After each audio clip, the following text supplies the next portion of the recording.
இன்னைக்கு வெட்டி சாய்க்காம விட மாட்டேன்.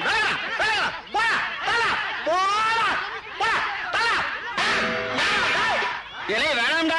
என்னடா குடிசை கட்ட தாய் மாமா நானு, தாலி கட்டுறது இவனா? இத சொல்லித்தாண்டா ஒண்ணுக்கு 2 பொண்ணோட வாழ்க்கையை கெடுத்து போட்ட. இந்த பொண்ணோட வாழ்க்கை அப்படி சீரழிஞ்சு போக நான் விட மாட்டேன். போடா.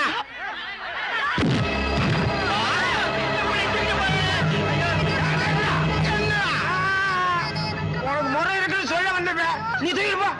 இதுக்கு அடிக்கிறா.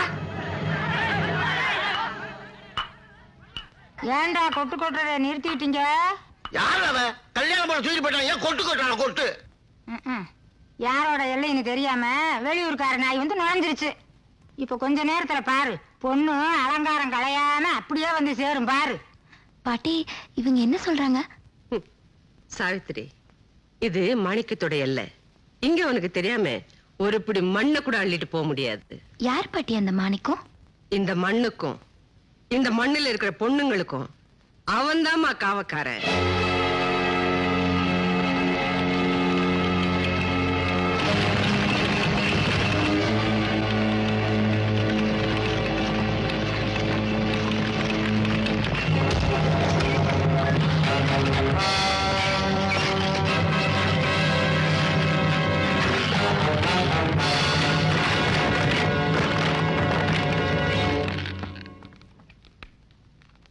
இந்த எல்லையோட மண்ணை தொட்டாலும் சரி, பொண்ணை தொட்டாலும் சரி, அது மாணிக்கத்தோட உசுரை தொடுற மாதிரி. பொண்ணுங்க வாழ்க்கையோட விளையாடாத. வண்டியை திருப்பு. பொண்ணை தூக்கிட்டு போறதே வாழ்க்கை கொடுக்கதாயா? நீ கல்யாணம் ஆகாதவனா இருந்து முறையோட ஒரு பொண்ணை கூட்டிகிட்டு போனா உன்னை யாரும் தடுக்க போறதில்லை. 2 பொண்டாட்டி கட்டினதுக்கு அப்புறம் 3ஆவது ஒருத்தி தூக்கிட்டு போறது எந்த வகையிலையும் முறையில்லை. இந்த முறைய ஒப்பங்கிட்ட போய் சொல்றதானே?